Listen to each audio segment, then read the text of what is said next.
cepatnya hari itu berlalu.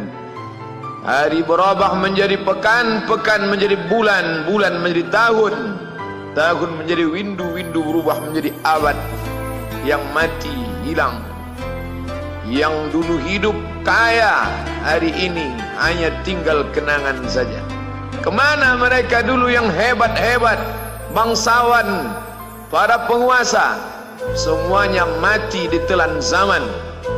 Yang tinggal hanya apakah dia orang paling baik, dicatat dengan tinta emas, atau dia orang paling jahat, dihujat, dicaci dan dimaki.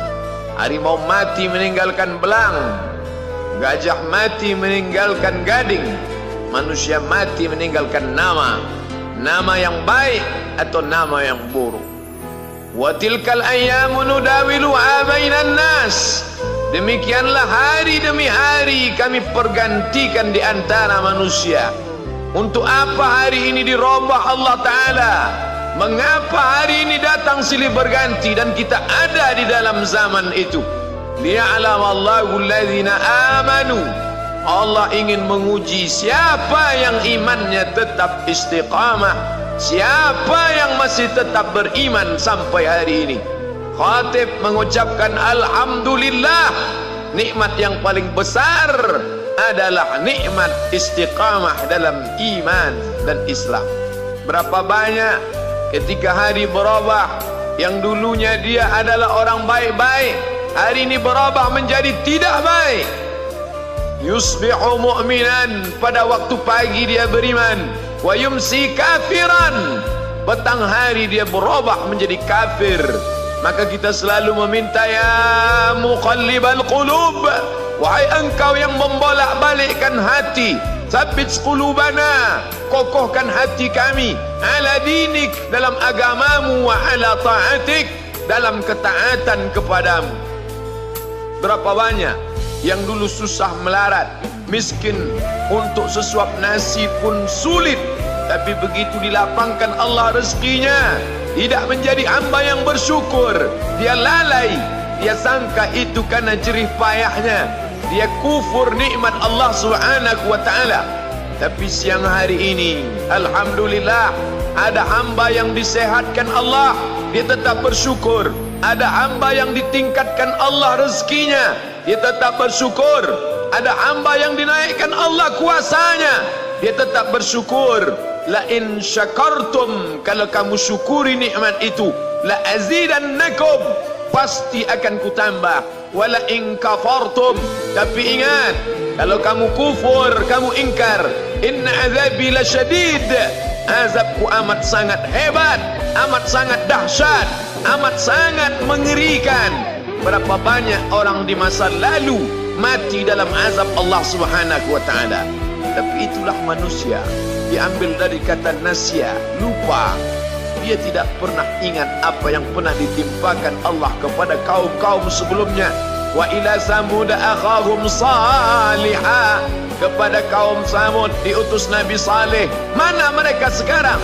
Punah, musnah, tidak ada lagi di atas muka bumi Allah. Wa ila Madyan akhahum Syuaiba, kepada kaum Madian diutus Nabi Syuaib. Mana mereka sekarang? Punah, musnah, tidak ada jejaknya di atas muka bumi. Wa ila Adin akhahum Huda, kepada kaum Ad diutus Nabi Hud. Tidak satu pun ada di atas muka bumi, tapi orang tetap juga angkuh dan sombong. Memang itulah manusia yang berada di atas muka bumi Allah Subhanahu wa ta'ala. Maka orang-orang yang baik tidak pernah berhenti mengajak kepada kebaikan. Umat ini dikatakan baik bukan karena banyak ibadahnya. Umat ini dikatakan baik bukan karena dia pergi bolak-balik ke kota Makkah Al-Mukarramah untuk haji dan umrah. Allah puji umat ini, kuntum khaira ummah, kalian umat terbaik. Kapan? Bila umat ini disebut umat terbaik? Ta'muruna bil ma'ruf, ketika engkau sanggup mengingatkan saudaramu dalam kebaikan. Pagi ingatkan tentang siang, siang ingatkan tentang petang, petang ingatkan tentang malam, malam ingatkan bahwa esok pagi kita tetap berbuat baik. Wa tanhauna 'anil munkar, larang mereka dari perbuatan mungkar. Maka hari-hari yang sudah kita lewati di masa yang lalu, sanggupkah akan pulang kembali? Pepatah Arab mengatakan, lan tarji'al ayyamul lati madat, yang lalu tak dapat terulang kembali. Apakah semua itu berlalu begitu saja? Tidak ada yang percuma, tidak ada yang gratis, tidak ada yang sia-sia.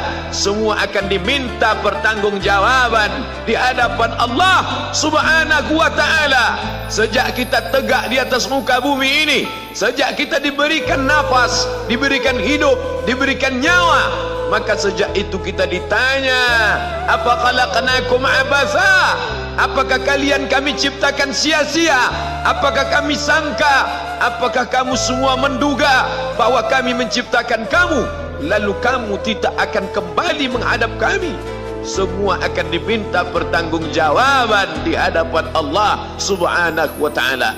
Tidak ada kata yang dapat terucap dari lidah orang beriman selain ucapan astaghfirullahaladzim. Ampunkan segala dosaku di masa yang lalu. Aku lalai dan lupa ya Allah. Kami termasuk orang-orang yang menghilangkan usia kami ya Allah. Kami tak tahu ke mana umur kami selama ini. Berapa jam untuk perbuatan dosa, berapa untuk perbuatan maksiat. Padahal ketika tiba masanya, kami semua akan menghadapmu, dan pada saat itu semua akan dihitung menit demi detik. Detik semuanya tak ada yang dapat dari luput panggilan Allah Subhanahu wa ta'ala. Tidak ada yang lepas daripada pengawasan. Inna alaikum lahafizin, bersama kamu ada malaikat hafazah kiraman mulia, katibin mencatat, ya'lamuna ma taf'alun, dia tahu semua yang kamu lakukan. Betapa waktu-waktu yang lalu itu tak dapat kita tebus dengan apapun selain kita perbaiki di masa yang akan datang. Tingkatkan kualitas salat berjamaah, tingkatkan membaca Al-Quran. Andai usia kita sudah lanjut, tak dapat kita jemput, maka kita didik anak cucu generasi akan datang menjadi generasi yang Qurani dan Islami. Sab'atun yudhilluhumullah, ada 7 di antara yang dapat naungan Allah. Yauma la dhilla illa dhilluh, hari itu tidak ada naungan kecuali naungan Allah Subhanahu wa ta'ala. Di antara yang mendapat naungan itu adalah syabun, anak muda, nasya'a fi ibadatillah, anak muda yang tumbuh beribadah kepada Allah Subhanahu wa ta'ala. Andai masa muda kita penuh dosa, andai masa muda kita penuh narkoba, andai masa muda kita penuh zina, wal iyadzu billah wa na'udzu billah, jangan sangka Allah tutup pintu taubat. Innallaha la yaghfiru ayyushraka bihi, Allah tak terima taubat orang yang mempersekutukannya. Wa yaghfiru ma duna dzalika liman yasha, tapi taubat selain itu diterima, dibukakan Allah Ta'ala. Mari perbaiki anak menantu, cucu, kawan, sahabat, andai talat, ajak ke jalan Allah Subhanahu wa ta'ala. Itulah salah satu memperbaiki yang masa lalu, kita perbaiki di masa yang akan datang. Di antara tujuan Allah mengapa dia buat kita masih hidup di akhir tahun ini, liya'lamallahu allazina amanu, Allah menguji siapa yang masih tetap dalam istiqamah iman dan Islam.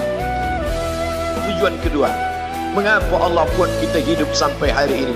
Wa yattakhidha minkum syuhada, wa yattakhidha minkum syuhada, Allah ingin melihat siapa di antara kita ini yang layak untuk menjadi syuhada. Iskariman, hidup mulia, au mutsyahidan, atau mati syahid. Pilihan orang Islam tidak banyak. Kalau hidup, hidup mulia. Kalau mati, mati syahid. Jangan hidup hina, mati terlunta-lunta, tidak diterima Allah Subhanahu wa ta'ala. Hidup mulia atau mati syahid dipersaksikan oleh para malaikat. Man kharaja fi talabil ilmi, siapa yang keluar rumah dengan niat menuntut ilmu, fahuwa fi sabilillah, maka dia seperti orang yang berjihad fi sabilillah, yang jauh meninggalkan kampung halaman, menuntut ilmu di perantauan. Jangan kau sangka kau anak yang terbuang, engkau adalah seorang syahid. Andai mati dalam perjalanan, maka matimu adalah seorang yang mati syahid.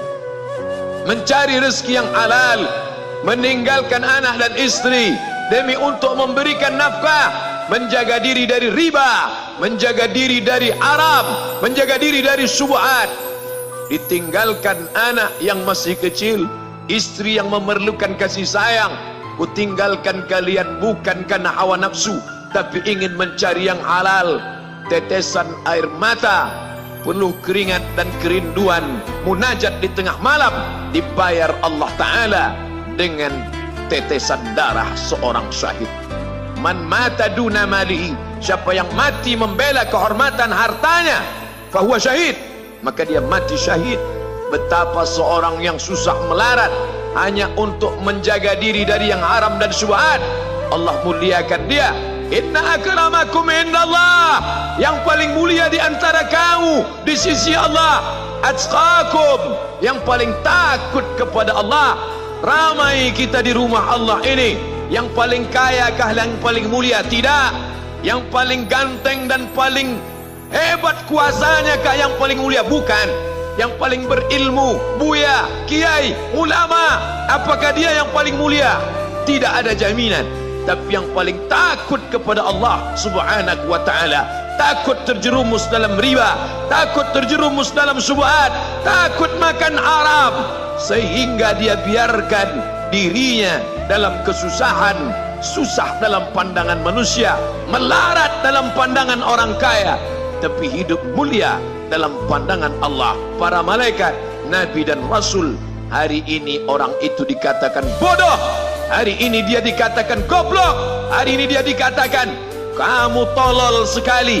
Mengapa tidak kamu pakai kekuasaanmu? Mengapa tidak kamu pakai kesempatan? Hidup hanya sekali, pakailah sesuka hati. Tapi dia takut kepada Allah Subhanahu wa ta'ala. Pagi dan petang dia katakan, Allahumma ajirna minan nar, Allahumma ajirna minan nar, Allahumma ajirna minan nar. Selamatkan kami, aku, istriku, anakku, keluargaku dari api neraka ya Allah.